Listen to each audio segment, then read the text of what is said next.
Hello and welcome to Celebrating Cinema, a podcast for the love of cinema. This is a Lab 111 production and you can follow us at Lab 111 on Instagram to stay updated on all new episodes. Make sure to subscribe and leave us a review to help more people find us. I'm your host, Sophie, joined by my co-hosts Hugo. Hey, what's up? Tom. Yo. And our guest of today, longtime entertainment editor, Laura. Hello. It's been a heated winter break, with the entire internet breaking over Saltburn and consequently thanking its director, Emerald Fennell, for bringing back sex to cinema. This is what we're here to discuss today. Is cinema still sexy? But before we jump into that, as always, I want to ask all of us what we have been watching lately. Who wants to start? I was here yesterday at Lab 111 and I saw Stop Making Sense, Hey. which I had seen before, but I always want to see again. And I thought it was such a beautiful experience because it's in the smaller room and it's almost like a social experiment of like, I think everybody wants to get up and dance, but who's going to be the first? And I was in the front row and at some point, like, there's so many good songs kind of in the beginning, but everyone's still shy. And then at some point it's like, I'm going to do it.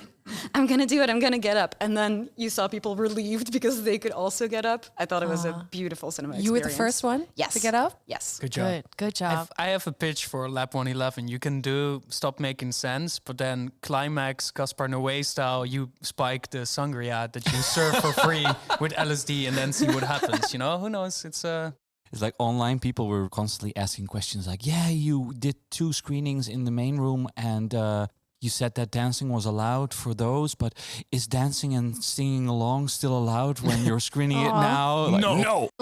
Absolutely no fun not. allowed. So it turns out I'm banned for life now. My reply constantly was like, yeah, but we're not going to hold your hand. So you just decide. So I'm happy that the social experiment actually worked out, that somebody just needs to instigate it. Yeah. Oh, yeah. And and it just, it's the same thing happened with Dirty Dancing, that people were doing the lift in front of the screen. Really? While that wasn't like communicated in any way that was allowed to do. Okay, multiple people at the same time? No, it was like multiple people like filming inside the screening room, which we do not allow, yeah. but still it's kind of funny that people actually do that. It's just people singing along to that track at the end of Dirty Dancing and then people doing the lift in front of the screen. Do you have insurance Wow.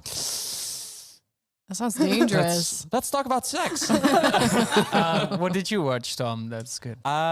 This weekend I saw Sally Potter's Orlando for the first time, which I Nice. hadn't seen before. I don't know this film. Tell me what it's about. It's the most Tilda Swinton film ever to be Tilda Swinton. Oh. It's about a man called Orlando, played by Tilda Swinton, All right. who is also a woman or becomes a woman Okay. and lives through time like she's fucking Highlander. So it starts in the 1600s and it ends, spoiler, today. Okay. And it's this bizarre British period piece that's super ethereal, and yeah, it's after seeing the film I thought like, wait, this movie can never be made again because this can only be made with Tilda Swinton.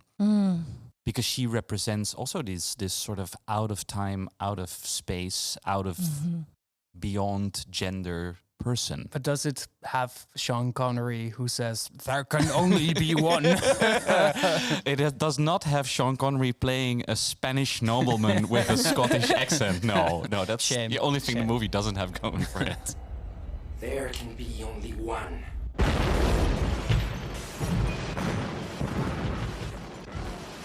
So there can only still be one Highlander. Yeah. I'm just back from Los Angeles where I was for a month and I went to the cinema 3 times and I'll be very brief, but I'll name all 3 of them. The first one I saw was The Boy and the Heron, which is on theme with our previous Studio Ghibli episode and is terrific. Like such an incredible masterpiece. Strange, doesn't make sense, dreamlike, but still it makes sense on a personal level. I've also seen the adaptation of the Broadway adaptation of Mean Girls. That is a musical. How is Oh my that? god. It's I liked it quite a lot, but it's definitely not anywhere as good as the original Mean Girls, which I find a stone cold masterpiece, a true classic. Absolutely. Absolutely, yeah. I did enjoy it, but it lacks a little oomph or something. But still a highly recommended experience. It's actually a good musical. And I watched American Fiction, which is with Jeffrey Wright, right? Yeah, it's like Sorry, didn't do that on purpose. it's like the most NPR radio hour film I've seen in a long time. It's kind of like one of those films that should be an article. So it was kind of One of those films that should be. They can put that on the poster. This could have been A an movie article. That could have been an article. it's like, or another way to phrase it is like, Mom, can we watch a Spike Lee film? No, we have Spike Lee films at home. And then the Spike Lee at home film would be American Fiction. Such a way with words you have. Thank you. So generous to all of these films. I finally saw a film that I've been wanting to watch for a long time. I could finally watch it because I stole a friend of mine's movie password.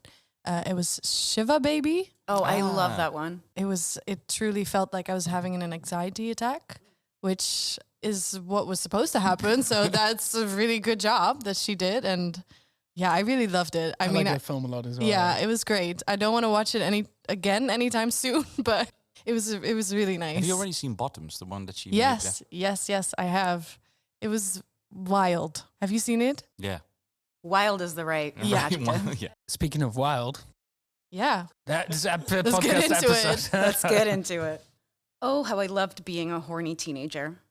And while my teenage years were spent mostly having sexual fantasies about the generally sexless Lord of the Rings franchise, I did grow up in a time where everything around me was hella horny. The 90s. Wild Things, Cruel Intentions, Eyes Wide Shut, Indecent Proposal, Risky Business, Basic Instinct. The 90s were not shy about showing horniness and a gratuitous titty here and there. The decade brought us so many iconic sex scenes, and if you're anything like me, you'll remember spending Friday evenings on the couch with your parents and sitting in silence, not making eye contact while Richard Gere is steadily thrusting on top of Julia Roberts. They're the hottest people you've ever seen. He gently caresses her breast. You look at the corner of the screen and quietly hope for it to be over soon. It's a rite of passage. But I also remember those scenes being a very safe first encounter with eroticism. Very different from secretly watching Sexcetera late at night after bedtime at 0 volume so my parents wouldn't hear. I started thinking about this subject when Netflix recently suggested Indecent Proposal. Not even 2 minutes in, we get Woody Harrelson passionately going down on Demi Moore. And I realize this is something we don't really see anymore, especially in big releases starring A-listers. So where did all the sex scenes go? I tend to blame every single problem of the world on capitalism, and in this case, I think I might be onto something. Go to your local chain movie theater and you'll notice that most things are based on a certain IP. Star Wars, Marvel, DC, Avatar even. The mid-budget movies that attract a more niche audience have made way for the event movie. A movie that's so expensive that it has to appeal to every single person all around the world because the studios have to get as many asses in seats as possible to make their monster profits. And when you try to please everyone, well, not only the movies have been devoid of sex, but it's a trend that we see correlate with other forms of media that Gen Z consumes. Platforms like Instagram and TikTok are completely sex-free to an extent where you can't even say the word. I recently saw a TikTok by a woman who appeared to be in her 20s who said she was deeply upset when she went to see Oppenheimer because she wasn't expecting it to feature sex and nudity. She felt traumatized because she didn't consent to it, nor her boyfriend seeing Florence Pugh's naked breasts. And knowing all this, it makes sense that social media platforms are full of people, mostly Gen Z, who are absolutely shocked by Emerald Fennell's fairly mediocre erotic murder drama Saltburn. It featured straight-up sex. Horny, bloody, dominant, cum-slurping, sexy sex. And although I wasn't a fan of the film, I do appreciate it being one of the first in a long time to really bring back sex in a way that's fun and not necessarily a cautionary tale. Or a weird representation of sex by someone who seemingly never has had sex before in the case of Oppenheimer. And all that is not to say that sex scenes have disappeared from movies altogether. It's just that most sex scenes I've seen in recent years have been jarring, mostly thanks to the good people at A24. I would argue Beau is Afraid has one of the most memorable sex scenes of all time. But if anything, it makes you never, ever want to have sex again. The Midsummer one is, interesting if you happen to have a breeding kink. Christopher Borgle's upcoming Nicolas Cage film called Dream Scenario has an absolutely toe-curlingly awkward sex scene in it. The one that did get me going was Robert Pattinson furiously masturbating to a mermaid figurine in the lighthouse. So, case in point, A24 is turning us all into little freaks. The reason I'm passionate about this subject, I think, is because I might be a little worried that the only representation of sex the younger generations encounter will be the hairless, sweatless, emotionless, stepmommy, anal, buffalo-bodied content that kids have access to on Pornhub. Like with comedy, I'm afraid sex has become so abundantly accessible through the internet that studios have decided we've progressed past the need for it in cinemas. Maybe I'm just sentimental. I'm becoming one of those midlife people who never wants the world to change, who thinks my nostalgia is the only valid nostalgia. The world is changing, and cinema might assume different roles in people's lives.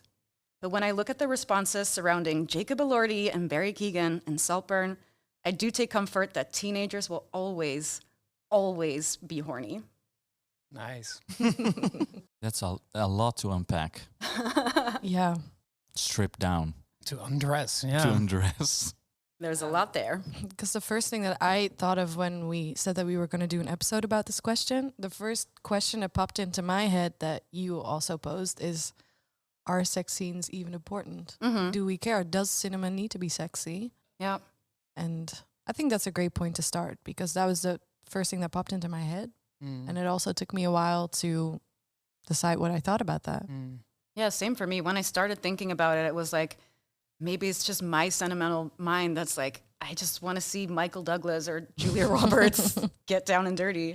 Occasionally you see people post stuff or write articles about the necessity of the sex scene. Does it advance the plot? Is the question everybody always asks, because there's not really supposedly a story delivered when people are fucking, which is absolutely untrue. Sex scenes are an integral part of the fabric and the texture, I think, of a story. So the idea that it is unfunctional, and so the question about the functionality of a sex scene for me is kind of insipid almost, because it is an integral aspect of human life and behavior, and desire is an integral aspect of what makes us human, or how we act on it, I guess. And seeing that in film, probably one of the safest way to see other people doing that. The most interesting way, because it's always channeled through an experience of another that you can safely take in, because let's be frank, you're just sitting in a chair watching something. There's not something being done to you. You're not being entrusted by Florence Pugh's naked breast or by a bare Michael Douglas. You're watching a movie. So I think it's kind of, they are necessary, and I actually miss them. So I'm happy with your cold open, because I think it's very spot on. That's something changed, and I don't think it's my nostalgia that I miss it in the cinema, but I'm not sure if you guys agree with that. Well, I think there's also a whole new generation now, and as I said, they consume media very differently. And I saw this study that says, a study claims 48% of Gen Z feel that sex and sexual content is not needed for the plot of most TV and movies.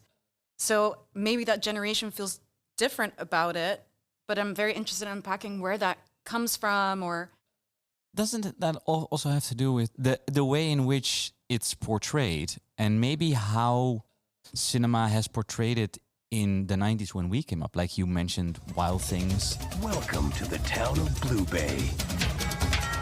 Hi, Mr. Lombardo. Hey, girls. So where's your hose, Mr. Lombardo? Where innocence can seduce. He started rubbing my shoulders. Accusations can destroy, and appearances can deceive. Kelly said that we should do this to hurt Mr. Lombardo. She found out that Mr. Lombardo was in love with her mom, and that was it. Yeah, that sex scene, but it's Matt Dillon and Denise Richards and Neve Campbell, right? But was that really sexy? Kinda. Yeah, I'm not sure. well, it was when I was that age. Yeah, true, exactly. But it's a very performative way of doing a sex It's scene. kind of scandalous, you know. And It's that's- it's scandalous. And it's objectifying in a way. And then if I was brought up with the same films. I remember that horrific sex scene in Basic Instinct. You mentioned Basic Instinct. So we got 31 stab wounds. What was it? Ice pick. I'd like to speak to Miss Catherine Trammell, please. Is she a suspect? She's a writer. She published a novel. It's about a retired rock and roll star who gets murdered by his girlfriend. You know how she does the boyfriend? With an ice pick. She intended the book to be her alibi. You didn't feel anything for him. You just had sex with him for your book. In the beginning, he gave me a lot of pleasure. You like playing games? Games are fun. What's your new book about? A detective, he falls for the wrong woman. What happens? She kills him. Michael Douglas practically rapes Jean Triplehorn, who he's dating. Because that's a sex scene that everybody always forgets from Basic Instincts. The one that he just sort of rips off her thong and then fucks her against a chair. Yeah, don't do that, kids. Yeah. Sex has been portrayed in odd, like, oh, it's the magic of cinema. We can do it. It's not reality. It's a heightened form of sex. But then when I saw like Lucia El Sexo, for instance, years later, like early 2000s, that was like a real penis with sperm coming out of it. I wonder if like the Gen Z generation has seen that, and because that's maybe closer to reality. I mean, maybe that there's a distortion of reality here via the medium that has brought them to a situation where they feel that they don't need sex in cinema, but maybe they just don't need certain forms or certain depictions of sex in cinema. I want to say something about this. I feel like I'm the one of us that's closest to Gen Z, and it also feels like we're kind of blaming Gen Z for not wanting this and being shocked. While I think it's also No. I'm completely blaming the way that we. Yeah, But the like studio how system works, exactly. Yeah, 100%. Because I feel like I've had this reaction before where, for example, in Oppenheimer, I was kind of shocked to all of a sudden see Florence Pugh, because for me it felt totally unmotivated to suddenly see this. But then I watched Indecent Proposal for this episode, and there it didn't feel weird that it was there. It felt completely natural, even though there wasn't necessarily a And it tells you something motivation. about the characters. It tells you something and about the characters. But nowadays, I feel like in a lot of films, sex is there to just shock. Yeah, when you talk about what, like 50 Shades is one example, but there was also that horrible Netflix movie, like 365 Days or something, yeah, no. which was just a glorified, like... Wasn't that the weird domestic Polish abuse. one or something? There Yeah, was like this Bulgarian, ultra, yeah, intense horrible. Polish SM kind of movie. Yeah. Yeah. But I mean, those films have been there for years and Oh, years. yeah, There's Yeah, like, and they get to exist. Yeah. That's fine. I don't need to be watching that, but... But like, for example, in Oppenheimer, it didn't feel sexy at all. It felt like it No, was but there to- Christopher Nolan! it's the least sexy It's filmmaker pretty interesting ever. because like, Christopher Yeah. Nolan is like, we've discussed him often, but he's like interested in watches and in like nice boats, you know? So it's like, that's my idea of Christopher Nolan, like nice, like polo sports jacket and a catamaran. That's kind of his aesthetic. So to watch but I really like that moment in Oppenheimer for multiple reasons, because it kind of shows, okay, this Oppenheimer, you know, he's like totally fixated on a thing, but life also happens, you know, and it's messy and it's a lot, and it's not like there's an attraction and a desire, but it's also kind of like not the main point of the story, but it's part of his life. And then the best thing that we don't mention, if we're complaining about Florence Pugh's breast, which is I a would silly never complain about but Florence Pugh's breast. the It's Chinese did complain about Florence Pugh. Yeah, That scene is exactly. not in China in the film. it's the counter shot where he's, of course, after they have like sex, you know, where he's sitting in the chair naked, which is such And an he looks so vulnerable. yeah, it's an unforgettable shot. And I think it, like, exactly that shot, I understand Oppenheimer more than I do when he's like deep in his brainy stuff, which is a bit more inaccessible for me because I'm just not that smart, you know. So I thought it was admirable of Oppenheimer, of Nolan, It's admirable of Oppenheimer to have sex in his life. What a guy. Yeah. What a guy. Can you imagine? Oppenheimer sometimes have a hard on. It's amazing. Get a load of this guy, Jesus Christ. So I was kind of pleasantly shocked, I would say, then that was in the movie. It made me like the film actually more. But the issue with for me, so what you say makes complete sense. There is a sort of character development thing happening there, or a character interpretation thing. But then again, it's also him reading Farsi. I don't know. It just doesn't really fully gel. But it doesn't, because his relationship, is kind of like he intellectualizes a lot of things, and that clashes with some of the real world cardinal implications that are part of sex and desire. And I think Oppenheimer is a film about dialectics. It's about fission and fusion. It's about A and it's about B. It's about being in color and black and white, etc., etc. Like, it plays with of all of these things. Sure, but Christopher Nolan, it just isn't capable enough of a director to have that scene it's just one scene, and then he needs to move on to atom splicing again. Well, but then that's the issue. But then an interesting question maybe to all of you would be, then what is a film that has a sex scene where you believe it genuinely works in all of the ways that we just now discussed, where it is part of the film and of the fabric of the story, it advances a certain thing, but it also has a certain quality in itself, the sex scene that you enjoy watching? What is a film that has that? I mean, for me, the first thing that I thought of when thinking about this episode is actually not a film, but multiple TV series. Mm-hmm. You touched about this as well. For me, it was Normal People. It was the first thing that I thought of. Everyone's a mystery in a way. And you can never really know another person.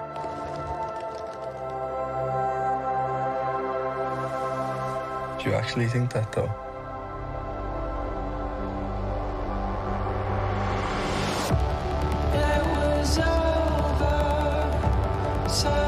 Do your friends know about us?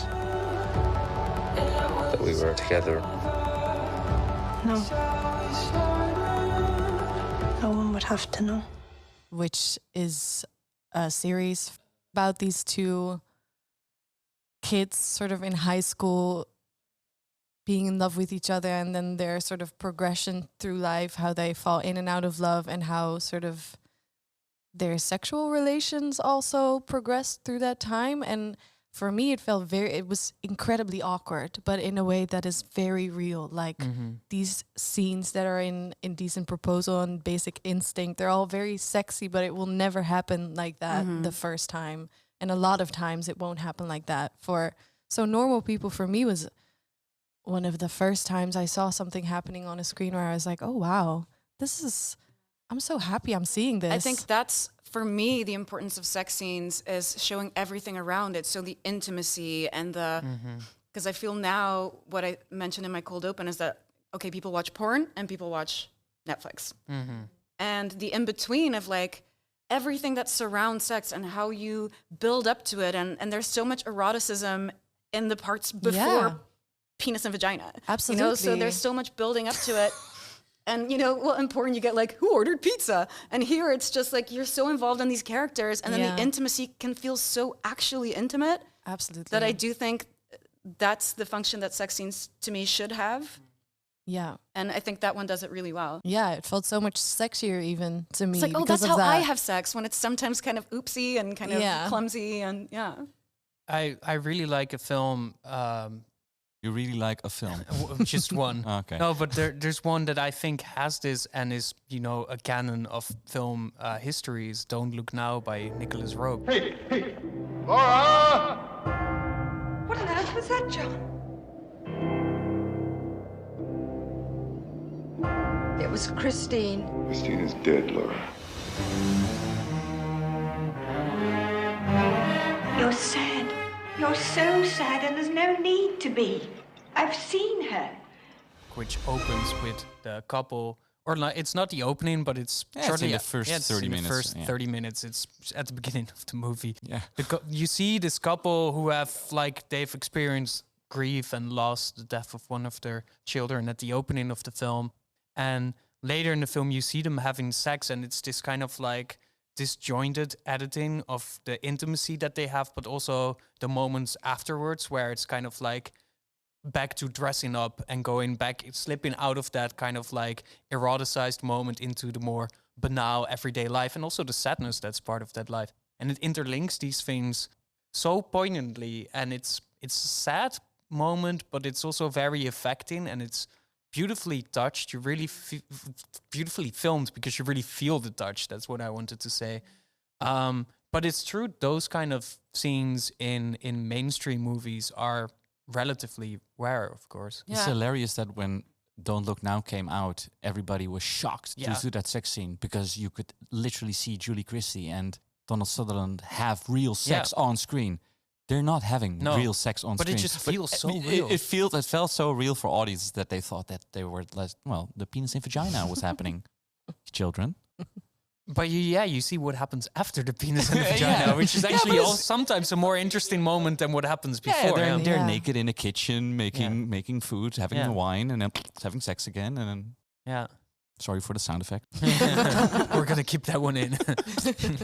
I think for me as well, and if we're talking high-grossing movies, this is one of the highest-grossing movies of all time, but the Titanic scenes, to me, are so fucking sexy. Where to, miss? To the stars.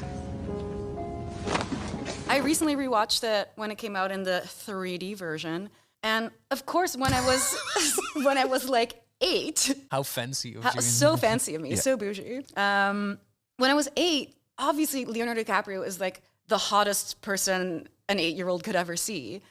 And I always thought it was sexy because of that. But I recently watched it, and it's like the eroticism in those scenes feels, even though it's James Cameron, so female gaze. She's laying there, he's drawing her, he's paying attention, he's drawing the lines of her breasts. It's so hot. And like, you don't even see them actually like, having sex. But it's... sound effects are amazing on We're doing free sound effects today, guys. You're welcome. But yeah, of course, everybody knows the hand on the window, but it's a representation of sex that is so sexy without actually showing the sex. And I think that's marvelous. I want to do one comment on the Avatar thing, which is like a oh my god! Everybody knew this was gonna happen.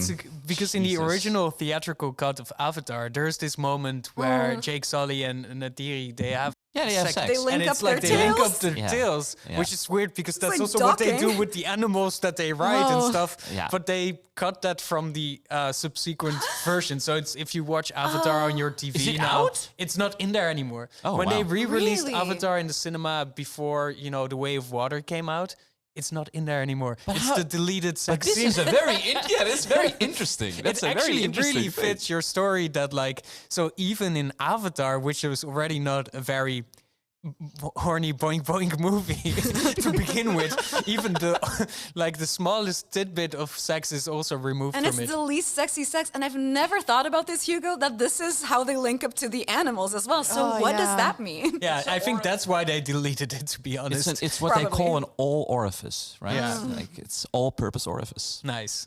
Talking about the sex that you don't see, and I know this is a very problematic one and absolutely a very pretentious one as well. The sex scene in Ingmar Bergman's Persona. In these words, the leading film critics of Europe have honored Ingmar Bergman's new film, Persona. Persona is a knowledge, a terrible knowledge of our loneliness, our estrangement, our inability to reach one another. It is a confession of our fears, of man, of failure, of death. Where she describes her, I think it's a 15-minute scene of her just describing them being on a beach and then meeting guys and then them having sex, but it's also a bit rapey because it's not really sure if she's not really sure if it was consensual, but it's still really hot. There's because you know that you don't even, you see nothing, you just hear the description of it. It's like The Sailor in Eyes Wide Shut, which I'm happy that you mentioned, which is a film that is terrifying for all of its sexual depictions later in the film, but the moment in which Nicole Kidman describes her like potential, infidelity with this sailor guy that she meets in this hotel, and it's through her description, but also through the slightly or increasingly growing disturbed reaction of Tom Cruise, that it gets this scandalous erotic quality, because you're hanging on her lips, because you want to know every next word, just like Tom Cruise, because it has such implications for him, and every word has that weight. And you feel that when she explains it with the desire for that moment. And maybe the thing that is underneath all the things that we're now talking about, all the sex scenes, which is actually more important of a question, is how does cinema use desire as a tool, or how does it depict desire, which is such a strong feeling, because you can do that without showing the sex. That this we now just established. And I would say that adult cinema has to have an aspect or a component of desire in it. Not necessarily in every movie, but maybe in every movie, actually. It answers to our gaze, and our gaze is always filled with desire. It constitutes our gaze, right? So I don't know what you think about that, to shift the question a little bit, but do we miss that then in contemporary films, this aspect of desire that we do see apparently in TV series like Normal People, maybe? I don't know. It's a big question, but that's what I'm known for. Man with big questions. The issue is here that also relates to what Laura said about big budget cinema and the way that A24 kind of sort of fits in. I mean, what A24 does is disturbing cinema. So the desire there is also very different. Mm-hmm. If you want to find desire in that kind of way, you're almost looking at minor pictures from Europe, like How to Have Sex, which is coming out, or stuff like that. Like, All right, do us a favour and wake Tara up. Ain't she yours? My mum's life, I'm not joking. I just look proper, yeah?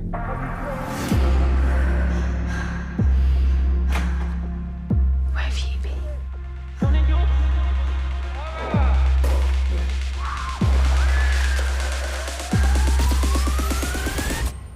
Best holiday ever. which is also about problematic forms of sex. Bad sexual experiences. Exactly. So it's where do we find that? Because this is also relating to the death of the $20 million movie. There is no need anymore, except for sometimes on Netflix, for a film that is not starring Brie Larson being a superhero. Or I have the feeling that form of film is almost not made where that could fit in a more semi-mainstream way. Yeah, and I think maybe to make it more complicated but also more concrete, I think this, because Your Cold Open also raises these notions, about the female gaze, and we have, I think, a much stronger awareness of what the implications are of a certain gaze of desire in film, because it reinforces a certain history and pattern of violence, which is also a thing that I think everybody or most people hopefully are more aware of, the thing that we should get rid of. Yeah. But then it's very convenient to also basically dehumanize the entire gaze to the point that there's no desire, so you also can't fuck it up anymore, right? Yeah. But that's what big budget movies do. They they just completely get rid of it as to not do anything wrong, and it's almost understandable. And I'm very happy that with the Me Too movement, we've made so much progress on what's okay on a movie set. Obviously, the whole Harvey Weinstein thing was a big lesson for everyone, and I'm really happy. Let's put that to the front, that's something that I'm very, very happy with. Yeah. Me too. Hey. But I do think now people are just it's just become this tainted thing where I feel like, especially a lot of male directors, because obviously Emerald Fennell just did this movie, but a lot of male directors are scared to touch it because you have to have intimacy coordinators. You have to make sure that everyone's comfortable at all times, that no one can say they were ever uncomfortable, because it could cost you your head in this industry. So I think that's also a very interesting point of like, has this declined so much more post, 2016, to an extent where most people just don't even want to touch it anymore? So you have this vacuum basically, and that opens up a couple of possibilities. Either it's this answer to it with an extreme form of sincerity, which is maybe what normal people does, or it is with an extreme form of like, we're not even going there, just kind of like dodging the entire situation, which is what the entire Marvel like films basically constitute. Or it's with a strangely kind of like contrarian, opposite kind of direction, which is what a series like The Idol does, where they really kind of like, yeah, I know, but it's kind of like this like we're the bad kids in the class, you know, kind of attitude. Sam Levinson is very good at being the bad kid in the class when he's just like, I'm gonna do this gross thing with teenagers. Yeah. I would argue that there's a fourth one because I feel like most films and series that I've seen that have been about sex in a way are about the Me Too movement and sexual harassment, so that you also even further sort of corrupt this desire and create this feeling that sex is always accompanied with violence and we need to just not have sex anymore to kind of... Isn't it funny then that like what you said about A24, that like basically every depiction that you do get of like a sex scene is always disturbed. Yeah. You know, it always wants to freak you out as if it's something bad is happening. Yeah, and to an extent, even Saltburn does that, right? Absolutely, yeah. I remember like one of my other favorite, erotic movies is Lost Highway by David Lynch. We've met before, haven't we? I don't think so. At your house, don't you remember? No, I don't. As a matter of fact, I'm there right now. That's crazy, man. Call me. Which has the most disturbing fucking sex scenes in it, but they're really, really hot for a specific moment. And then... Well, it's mostly about a guy that can't have sex with his wife. Yeah, well, and then like, no, but they're hot. That's hot to me. For 1 second, they're like very hot. And then, the I guess reality kicks in through these nightmarish things. And then it's suddenly very off-putting. But I don't know this film. Can you please explain it a bit more? I think Tom gave the perfect one-sentence synopsis. It's this kind of insane psychodrama where a guy has a lot of sexual insecurity about his wife who he can't please anymore, and it basically enables, or it kind of like becomes part of a time loop with a warped identity. He switches kind of identities, and then it becomes like it is David Lynch, so it has all of these kind of like dream logic structures, but at the heart of it is a lot of insecurity that have to do with pleasing beautiful Patricia Arquette. And what is it about that 1 second that's very arousing? Because David Lynch is a sensualist. He knows how to paint a picture with the camera, and he knows how bodies can move on the camera in a way that makes it look very beautiful. In essence, he's the master of desire and the desires that you don't want or need in your life, but then... It's like, so it's kind of like he captures, this Freudian, like the nightmare aspect of it, but also the power of it. So it's alluring to the point where it's so strong that it totally overwhelms you. Yikes, yeah. Did anybody see Disobedience? No. Ronit, we weren't expecting you. Oh, I'm sorry, I forgot. My father just died. So you came to wander around? Why else would I be here? Hello, Esty.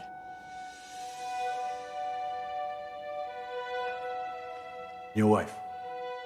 She won't be distracted by Ronit's return? We all have forgiven you, Ronnie. What for, Emma? For everything. We never thought we'd see you again. Sorry to disappoint you.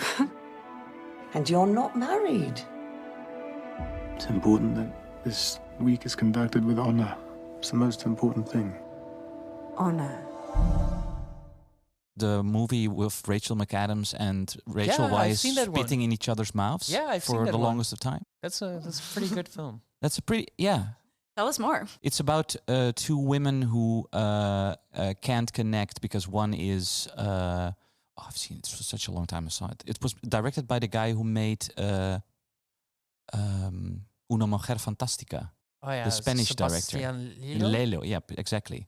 But she's a Orthodox Jew, so she can't connect to... Well, she can't have a lesbian relationship with another woman. And there's a scene where they finally have sex, and it's super intense and super horny. I was looking at my list here. Of course, I have a list of sexy movies. And I thought, like, yeah, nobody actually talks about that film. This doesn't happen often that nobody has seen a film. I've seen it. Oh, Hugo's seen it. Of course. But it actually opens a question that I wanted to ask you guys. Because basically we've also seen kind of like the death of the traditional depiction of the heterosexual sex. Mm-hmm.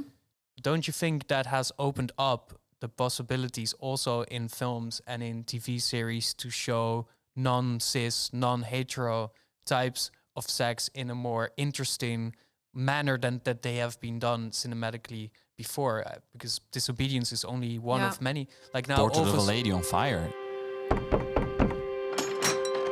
Je suis peintre.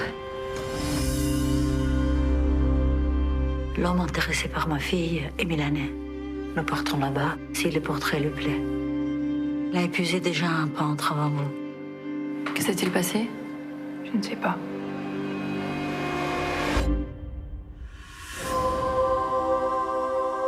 Elle vous attend.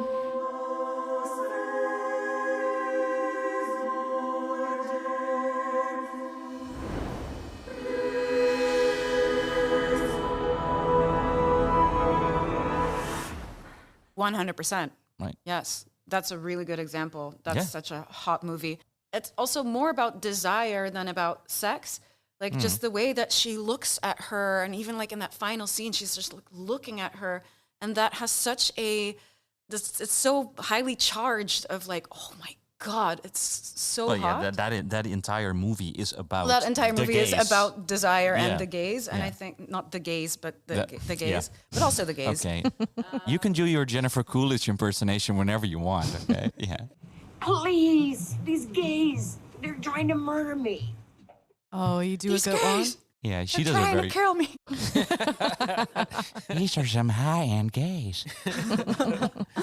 But yeah, I think that's a very great example of queerness in sex scenes, which before wasn't done before. Then obviously we had Brokeback Mountain, we had Blue is the Warmest Color, we had all of these movies that showed it, but it's very sporadically. But again, I feel like TV is taking the lead in this again with shows like Sex Education, obviously focuses a lot on queer sex and relationships. I'm interested in knowing. Underneath this, of course, is a very interesting. It's maybe even more than just the Me Too movement. There is a movement in society where we're clearly working through something. So we're now at the point that queer sex in cinema is almost done more justice and more rightfully so, because we haven't seen it done properly for years. As a society, at some point need to move towards a point where we can also have good cis sex again. Straight rights! Yeah. As a society, we need to go back to good straight sex. No, not back to straight sex. That's not what I said.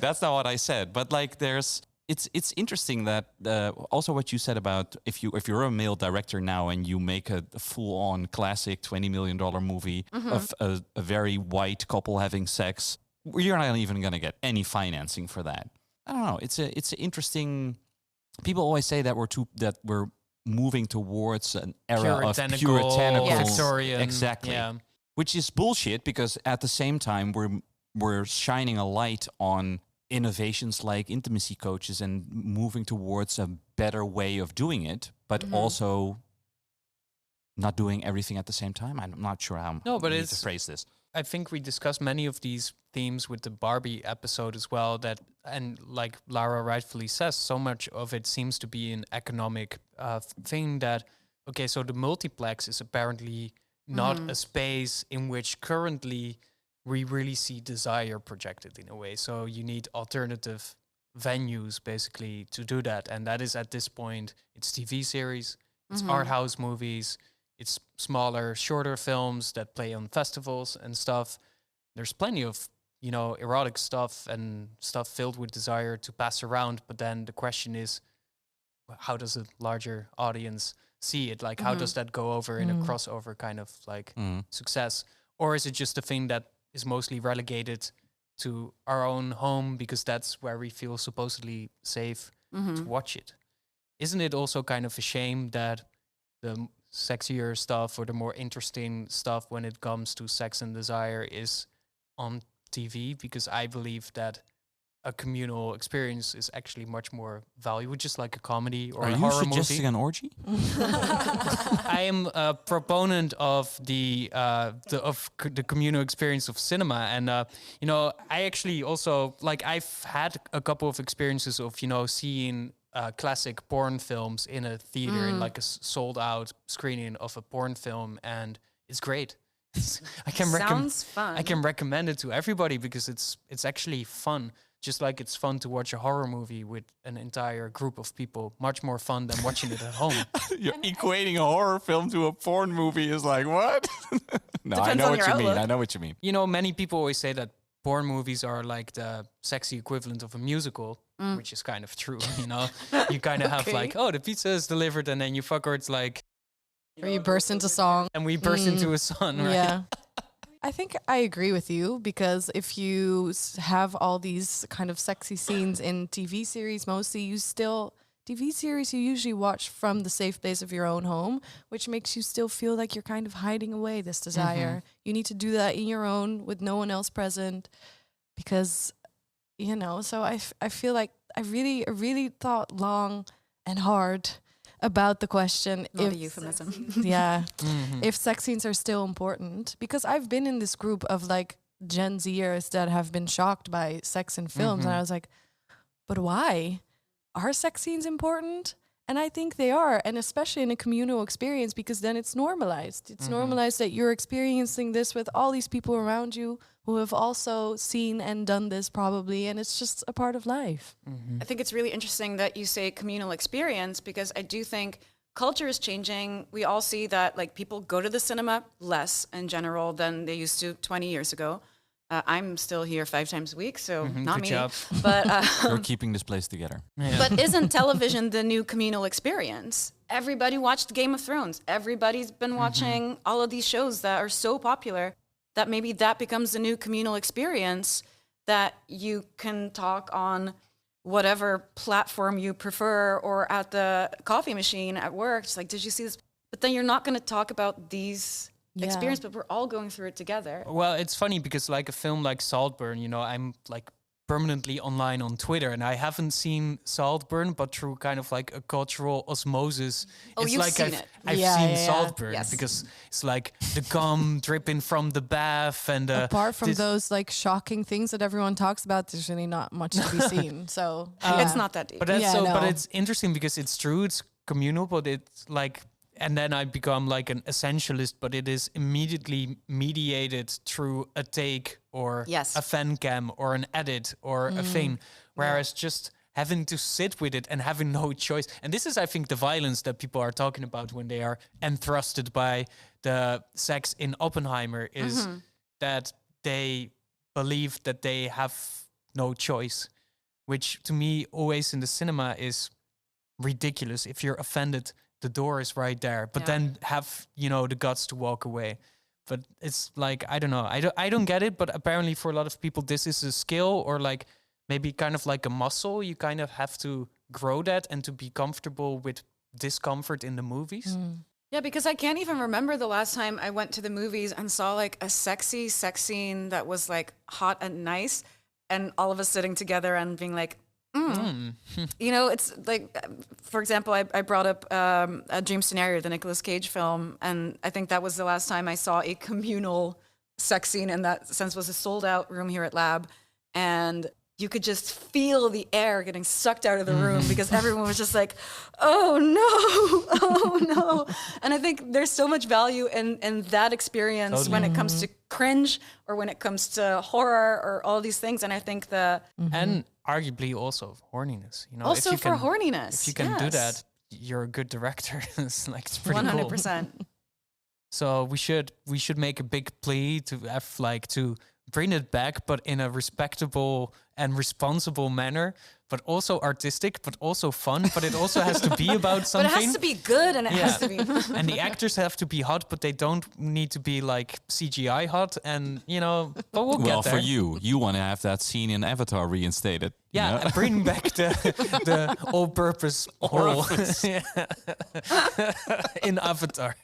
You know, if we're talking about Avatar, I'm just going to bring up the other one as well. It's fun that you didn't mention Miami Vice because it has one of the funniest sex scenes ever. So there, Jamie Foxx is having sex with his wife, and it's this horrible music underneath. Yeah, going yeah, like, the music is very bad. Yeah. And then he comes, and she's like, and she looks at him and goes like, "What? You came?" And he This is says so like, funny. "No, I'm just kidding." And then they continue having sex, and it's a wonder. It's like 3 minutes. It's like Psych. wonderful. It's like It's so good. Sure, all right. And they continue on fucking. So yeah.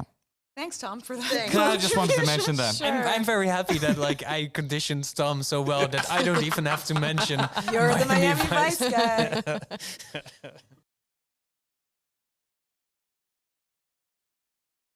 Want to hear more of our thoughts on desire? You can listen back to one of our very first episodes titled On Female Desire and Balancing the Gaze with special guest Basje Boer. If you enjoyed this episode, please leave a review on whichever platform you're listening on and share so more people can find us. Make sure to subscribe and stay up to date with all new releases. If you want to join the conversation, feel free to send any questions at celebratingcinema@lab111.nl and follow us at lab111 on Instagram. As always, we provide show notes, including all films mentioned, at celebratingcinema.com. This was a Lab 111 production, edited and produced by Elliot Bloom, with music from Hugo Emmerzaal and artwork by Studio FFF.